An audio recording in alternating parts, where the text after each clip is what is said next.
ubos na wali po na mahal, padayon kami. Nagduol nga kami, padayon kami. Nagpasalamat sa kinabuhi, kusog inihatag ka namo. Salamat sa may panglawas na gihatag mo ka namo. O karong adlaw amahan, aniya usabang imong anak na sa ulog siyang adlaw na tawhan. Kung ikaw usab amahan, ihatag mo kaniya ang maayong panglawas nga iyang ikinahanglan.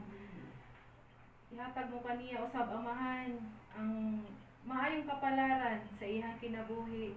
Bago pa siya nang graduate sa iyang pag-eskwela, inaot ikaw maghatag kaniya og maayong kapalaran, makakita siya maayong trabaho.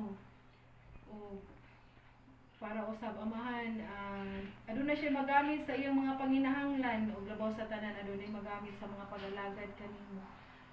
O niining mga pagkaon ang usab giduol kanimo ikaw